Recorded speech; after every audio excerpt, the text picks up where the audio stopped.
సంగారెడ్డి జిల్లా హత్నూర ఏటీసీ సెంటర్లో స్వామి వివేకానంద జయంతి వేడుకలను ఘనంగా నిర్వహించారు. ఈ కార్యక్రమానికి ముఖ్య అతిథిగా తెలంగాణ యువజన సంఘాల రాష్ట్ర అధ్యక్షుడు డాక్టర్ కూనా వేణుగోపాలకృష్ణ హాజరయ్యారు. ముందుగా స్వామి వివేకానంద చిత్రపటానికి పూలమాల వేసి నివాళులర్పించారు. ఈ సందర్భంగా డాక్టర్ కూనా వేణుగోపాలకృష్ణ మాట్లాడుతూ స్వామి వివేకానందుడు యువతకు చిరస్మరణీయ ఆదర్శమని చెప్పారు. దేశ భవిష్యత్ యువత చేతుల్లోనే ఉందని, ఆత్మవిశ్వాసం, క్రమశిక్షణ, సేవా భావంతో ముందుకు సాగితే ఎలాంటి లక్ష్యమైనా సాధించవచ్చని తెలిపారు. స్వామి వివేకానంద బోధనలు నేటి సమాజానికి ఎంతో ప్రసంగికమని అన్నారు. ఆలోచన కమ్జోర్ ఉంటుందో వాళ్ళు నిజంగా చెప్తున్నా కదా, వాళ్ళు పేదవాళ్ళంటే పైసలు లేకపోవడం కాదు, బిల్డింగ్ లేకపోవడం కాదు, బంగారం లేకపోవడం కాదు, బట్టలు లేకపోవడం కాదు, ఇంకేదో జాయిదా అనుకుంటా. కానీ స్వామి వివేకానంద చెప్పిండు, ఎవరైతే పేదవారు ఉంటారో నిజంగా చెప్తున్నా కదా, వాళ్ళు భవిష్యత్తు గురించి ఆలోచన చేయనటువంటి వాళ్ళందరూ కూడా పేదవాళ్ళు. ఎవరైతే నేనైతే నాలో కూడా ఆత్మవిశ్వాసం ఉన్నది, నాలో కూడా ధైర్యం ఉన్నది, నాలో కూడా సంకల్పం ఉన్నది, ఈ కూడా చేయగలుగుతున్నటువంటి వాళ్ళందరూ కూడా కోటీశ్వరులు అవుతారు. ఆ కోటీశ్వరులే మా ఏటి సంబంధించిన విద్యార్థులు మీరైనటువంటి విషయాన్ని కూడా మరొకసారి అందరూ కూడా హృదయపూర్వకంగా తెలియజేస్తున్నా. అటువంటి స్థాయి రావాలంటే మీ ఆలోచన మార్పు వచ్చేటువంటి ప్రయత్నం చేయాలి. కానీ మనలో కూడా ఆలోచన ఏం మార్పు వస్తుంది? ఎవరో తిప్పగానే మనం ఎట్లా కొట్టాలి, మన నేడు దెబ్బ కొట్టాలి, ఇవన్నీ పనికి మాలినటువంటి దాని ఉంటుంది. ఇంకోటి వాళ్ళు మీద మనం కామెంట్ చేయగానే మనం ఎట్లా నష్టం చేయాలి, మనం ఇది చేయాలనేటువంటి దాన్ని దయచేసి చెప్తున్నా. పగ, ప్రతీకారం, కోపం, ద్వేషం ఉన్నదంతో వాళ్ళు ఎవ్వరు కూడా సక్సెస్ కాలేరు బిడ్డ.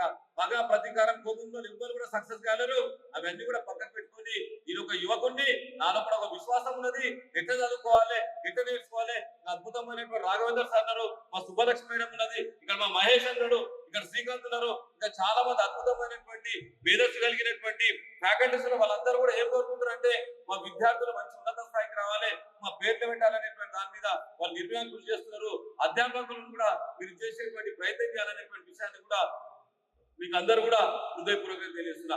అటువంటి ఆలోచన చేసేటువంటి ప్రయత్నం చేస్తే అద్భుతాలు జరిగేటువంటి అవకాశం ఉన్నటువంటి విషయాన్ని కూడా మీకు అందరూ కూడా తెలియజేసుకున్నా. ఈ రోజు నిజంగా చెప్తున్నా కదా, స్వామి వివేకానంద దగ్గర మనం ఏం వెలిగించినా, మనం స్టార్టింగ్ రాగానే ఏం వెలిగించిన బిడ్డ?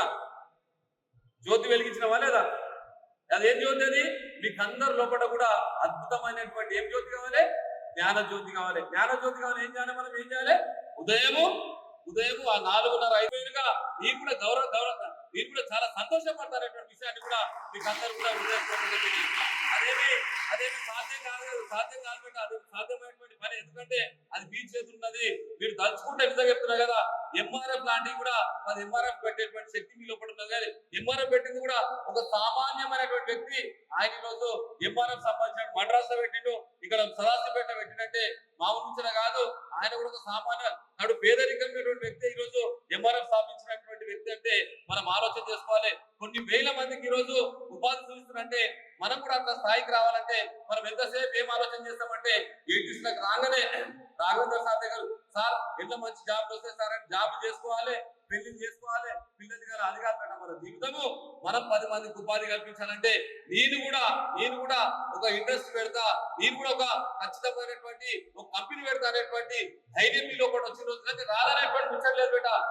ప్రతిదీ వస్తుంది కనుక మీరు ఆలోచన చేసే రోజు అద్భుతం జరిగేటువంటి అవకాశం ఉంటుంది. కానీ మన దగ్గర ఏంటంటే ఒక నమ్మకం లేదు, మన దగ్గర ఒక విశ్వాసం లేదు అనేటువంటి విషయాన్ని కూడా పుల్లారెడ్డి స్వీట్స్ తెలిసింది. పుల్లారెడ్డి కూడా ఆయన కూడా నెత్తి మీద మిఠాయి పెట్టుకొని ఊరంతా తిరిగి మిఠాయి అమ్మినటువంటి చరిత్ర ఆయన కూడా ఛాయ్ అమ్మినటువంటి చరిత్ర.